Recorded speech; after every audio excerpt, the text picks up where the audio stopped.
Bom dia, estamos de regresso neste Café das 9 de sábado. Chegou então a altura da nossa rubrica de osteopatia. Já sabem que connosco está o nosso convidado, Paulo Almeida. Mais uma vez vamos estar então à conversa.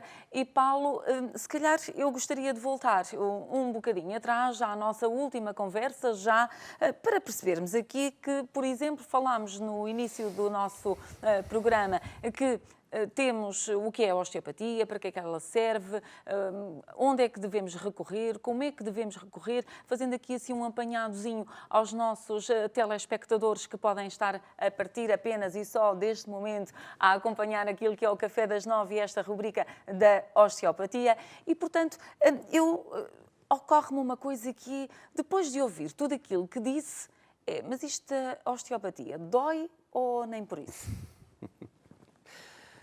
Algumas técnicas poderão provocar algum desconforto.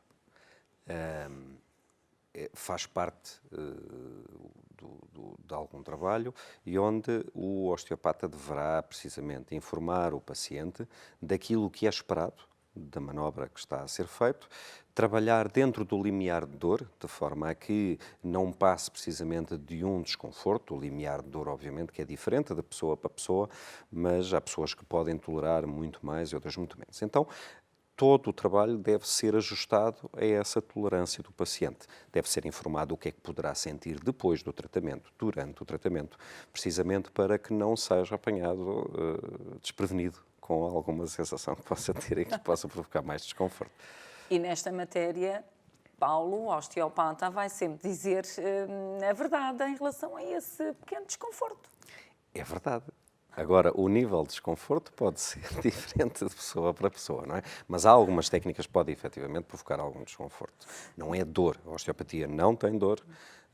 Pode haver algum nível de desconforto e que todas as manobras vão sendo ajustadas ao feedback e à resposta que o paciente vai dar. Perante isto, gostava apenas aqui de reforçar uma outra ideia que é, mas eu, antes de recorrer a um osteopata, preciso ou não de ir ao meu médico habitual? Não tem necessidade de ir ao seu médico habitual, precisamente porque a osteopatia é uma atividade de saúde, de cuidados primários. É autónomo no seu diagnóstico, é autónomo na prescrição do tratamento, portanto não tem que consultar o seu médico. Em algumas circunstâncias, o próprio osteopata pode chegar a meio de um processo em que conclua que será conveniente então consultar o seu médico de família ou outra especialidade qualquer, no sentido de aprofundar e confirmar alguma suspeita de diagnóstico que possa ir para além daquilo que é a disfunção somática ou a disfunção osteopática. Ou seja, estamos aqui a falar no sentido de que poderá haver a necessidade de realizar um exame, uma ecografia ou algo mais específico. Exatamente. A determinada altura pode ser pedido. Inicialmente, não é obrigatório que tenha exames complementares de diagnóstico. A meio do processo, pode ser conveniente fazer algum exame para confirmar algum achado que o osteopata queira ver bem esclarecido. E, por exemplo, em termos do tratamento da osteopatia, começo a fazer o meu tratamento e é absolutamente necessário ou não que eu tenha complemento com outras áreas da medicina? As várias áreas da medicina é sempre bom quando trabalham em sintonia.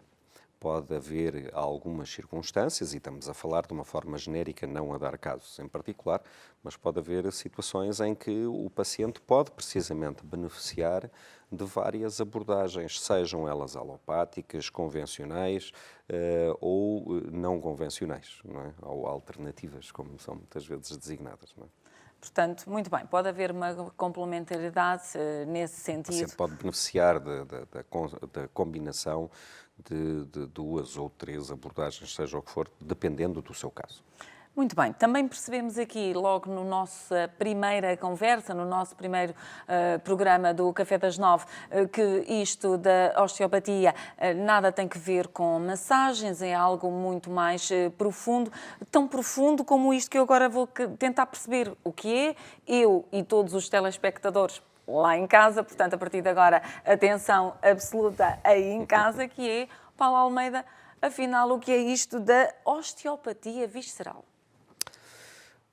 Nós ocidentais temos muito cometemos muitas vezes o erro de olhar para o corpo, para a parte da frente, ou para a parte de trás, ou para a parte de cima, ou para a parte de baixo, e não ver precisamente o corpo como um todo. Nós não podemos esquecer que as nossas vísceras, os nossos órgãos internos, o fígado, o estômago, os rins, os intestinos, portanto, cumprem uma função importante no nosso corpo, que podem muitas vezes estar influenciados pela estrutura musculoesquelética, pela qual a osteopatia faz a sua principal abordagem. Eu costumo dar muitas vezes o exemplo de que eu posso precisamente fazer uma abordagem no pé ou na bacia, na pelvis, precisamente por causa de uma dor ao nível da cervical. Nós não podemos esquecer que se houver, por exemplo, e usando uma linguagem o mais simples possível, uma inclinação da bacia, em que haja uma torção pélvica, em que haja um processo de compensação ou acomodação do corpo, a última região a se compensar vai ser precisamente a cervical por causa do alinhamento da visão. E então daí a dor cervical possa advir de um excesso de stress, de compensação para criar, de compensação, à torção pélvica, não é? Portanto, se nós estivermos a ver bem, e nós, por exemplo, se estivermos a ser sujeitos a um estado de stress, a uma entrevista de emprego ou uma situação qualquer que possa, um exame na universidade, portanto, que nos possa aplicar algum stress, vai naturalmente provocar uma respiração muito superficial e muito superior, fazendo com que haja alguma inatividade do próprio diafragma, uma membrana muscular que separa a cavidade abdominal da cavidade torácica e tem como principal responsabilidade a respiração, portanto, a inspiração e a expiração do corpo. Portanto, e sobre esse diafragma estão precisamente suspensos órgãos, como o caso do fígado, do estômago, aliás, o próprio hiato, a entrada do estômago, portanto, pode ficar comprometida e desenvolver um conjunto de sintomas, como o caso de azia, o refluxo esofágico, digestões difíceis, pode provocar precisamente um conjunto de sintomas que tenham uma origem numa componente disfuncional. Obviamente que as vísceras acabam por estar aqui envolvidas. As vitaminas são absorvidas pelo intestino, o fígado filtra o nosso corpo, o pâncreas produz precisamente insulina no sentido de criar um controle do açúcar no nosso corpo, portanto que é importante que todos estes órgãos estejam a ser devidamente inervados e vascularizados para o bom cumprimento da sua função. Muitas vezes alterações a nível visceral podem provocar precisamente dores referidas nas costas. Ou seja, e apenas aqui só para situar, porque lá em casa os nossos telespectadores agora estarão a pensar: stress nas entrevistas. Não, mas aqui na Ângelos TV e no Café das 9 não há stress nenhum. Estamos completamente descontraídos nesta nossa conversa da osteopatia. E de facto eu estava a pensar, com tanta coisa, provavelmente eu, quando tenho uma dor de costas, nem sei muito bem porquê. Lá em casa, provavelmente, a mesma coisa. E Paulo tem tudo então que ver com aquilo que acabou de referenciar. É possível essa dor? Pode ver. Obviamente que a avaliação inicial é uma avaliação mecânica, uma avaliação postural, uma avaliação do aparelho locomotor, do aparelho musculoesquelético, porque refere precisamente a sua dor ao nível da coluna, por exemplo. Mas muitas vezes não são encontrados achados suficientes que justificam os sintomas. Então daí nós não nos esquecermos do resto das estruturas que nós temos no corpo. Por exemplo, o caso do estômago. No caso de estar a sofrer devido a uma alteração postural e que esteja a ser feita uma compressão sobre a estrutura venosa, sobre uma veia, em que coloque o órgão em sofrimento, digamos assim, ele vai, através do nervo esplênico maior, portanto, criar um bombardeamento da espinal medula, em que vai ser descodificado pelo cérebro esse impulso nervoso constante como uma dor muscular. E a pessoa vai referir precisamente uma dor muscular naquela zona e onde inclusive possa até existir em determinada região da inervação simpática que sai precisamente da medula para determinado órgão, e daí o conhecimento da anatomia e principalmente do sistema nervoso, neste caso, ser muito importante, haver uma alteração dos tecidos e que nós percebamos exatamente que há ali um edema ou uma fixação facial, portanto, e não é mais do que precisamente esta informação aferente, ou seja, este retorno, este impulso, esta informação que o órgão dá e que vai provocar ali uma dor naquela zona, manifestar ali uma dor. Quer isto dizer que esta questão da osteopatia visceral é, de facto, uma parte importantíssima daquilo que é o trabalho do osteopata? Muito, muito. Nem tudo, nós não somos só um monte de ossos e de músculos, como muitas vezes se quer parecer, não é? É efetivamente parte integrante, ou a maior parte do nosso corpo é o sistema esquelético, mas não nos podemos esquecer que pelo meio desse sistema funciona, ou dependente desse sistema, está a dependência do bom funcionamento das várias estruturas e há constantemente informação que vai e vem e que pode manifestar um conjunto de sintomas. Paulo, estava aqui a pensar, e provavelmente quem está lá em casa e que possa estar a percepcionar, provavelmente isto tem que ver com aquelas dores que eu estou a sentir há uns dias, deveria, com certeza, procurar um osteopata, mas estou a ver que isto vai para ali, nomes tão complicados. Paulo, durante o atendimento, e o Paulo é osteopata, portanto, pode-nos dar aqui um bocadinho esse retrato, embora tenhamos a noção que cada profissional é um profissional e cada pessoa tem a sua maneira de ser. Contudo, eu já acredito que quem vai já vai um bocadinho nervosa, porque a maior parte das vezes, a maioria das pessoas acredito que nem sabe muito bem para o que é que vai, não é? Só depois é que fica a perceber. Como é que é o processo? Há aqui uma descontração, o Paulo precisa de absoluta concentração e, portanto, não fala com ninguém, ou consegue, no fundo, fazer o seu trabalho e ir ali descontraindo com a conversa quem está naquela maca? Há questões emocionais também muitas vezes envolvidas. Vamos lá ver. Quem é que nunca sentiu, por exemplo, numa entrevista, umas borboletas no estômago ou uma alteração a nível intestinal, não é? Precisamente por causa de respostas, de reações dos próprios órgãos a esses estímulos emocionais. A osteopatia acaba por muito fazer, e obrigatoriamente, ter em conta questões físico-psicossociais. Perceber exatamente quem é aquela pessoa, que tipo de traumas possa ter tido, que tipo de medos possam estar presentes, como é que é a sua vida profissional, como é que é a sua vida familiar.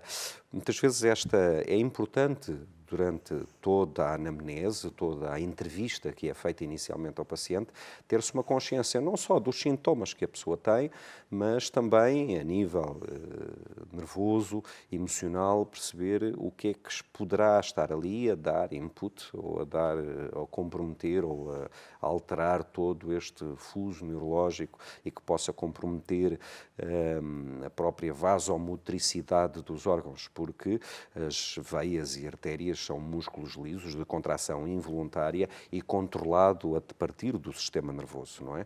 Portanto, muitas vezes próprias alterações a nível da tensão ou simplesmente, como estávamos a falar da vascularização dos órgãos, portanto, pode estar comprometido por esta influência também emocional, esta influência nervosa. Portanto, essa conversa vai se mantendo, ou seja, o que eu diria, ou estou a pensar, é que provavelmente, numa primeira abordagem, é esse tipo de conversa que é tido e depois é que fica combinado o plano de tratamentos, é isso? Exatamente. Portanto, ao se encontrar, vai-se fazendo a explicação ao paciente, no sentido de ele encontrar sentido nas coisas que lhe estão a ser ditas. Habitualmente, nos consultórios de osteopatia, há alguns modelos anatómicos, portanto, que podem servir de modelo para explicar um pouco como funciona tudo aquilo que possa estar ali presente, não garantindo, em muitas circunstâncias, não é uma garantia de que você tenha isto, não é um curandeiro que está ali presente. Portanto, é importante que as coisas façam sentido, ligando as alterações que são encontradas com os sintomas da pessoa. Portanto, vamos fazer uma abordagem e esperar que haja resultados. Muitas vezes os resultados são imediatos, não é? Outras vezes requerem algum tempo, porque a doença não cai do céu, como costumo dizer, geralmente é um processo que se vai instalando. E é preciso fazer o percurso inverso, no sentido de haver o tal reajustamento, a tal autorregulação do nosso organismo. Paulo, até porque já percebemos que eu acredito que quem entra no consultório, depois de ouvir tudo isto, pergunta logo: então, e quantos tratamentos é que eu vou precisar? Portanto, por isto que acabou de dizer, é quase impossível ter uma noção dessa quantidade, ou não? Quando é concluído esse diagnóstico, e até com o desenvolvimento do próprio tratamento, o osteopata deve dar com alguma precisão a quantidade e o número de tratamentos que, em princípio, vão ser necessários para se atingir aquele objetivo. Tudo isso vai sofrer várias influências. Vai sofrer, e a principal influência muitas vezes é a colaboração do próprio paciente com as recomendações e os conselhos que vão ser dados no sentido de corrigir alguns defeitos posturais, alguns exercícios que eventualmente possam ser passados, algumas alterações na sua alimentação, etc. Portanto, e se o paciente colaborar, a recuperação irá ser mais rápida e o prognóstico não se ficará muito desvirtualizado. Relativamente ao não respeitar os conselhos que são dados, aí pode haver algumas falhas, mas deve ser dado sempre uma previsão do número de tratamentos que irão ser necessários fazer. Por tudo o que já dissemos aqui hoje sobre a osteopatia visceral, fiquei com a noção de que ela, de facto, é quase o centro daquilo que é esta máquina tão perfeita chamada corpo humano. A osteopatia começa sempre com um ponto muito generalista. Depois há sempre colegas que se vão identificando mais com uma ou outra linha de trabalho. Há colegas que são perfeitos no trabalho a nível visceral e conseguem, através da manipulação visceral, atingir resultados a nível musculoesquelético. Há outros colegas que não se identificam tanto com a abordagem visceral. Há inclusive as escolas pelo mundo que focam muito a sua atenção e o seu estudo sobre determinadas áreas. Eu, a título particular, acho que a estrutura, toda a nossa estrutura visceral tem uma influência muito grande pelos resultados que eu próprio vou obtendo nos tratamentos que vão sendo desenvolvidos. Desde o momento em que comecei a dominar um pouco mais a área visceral, os resultados começaram a ser bastante mais efetivos. Paulo, quer isto dizer que em toda esta estratégia da osteopatia também é muito importante, e porque estamos mesmo na reta final da nossa conversa, é mesmo muito importante que a própria pessoa colabore.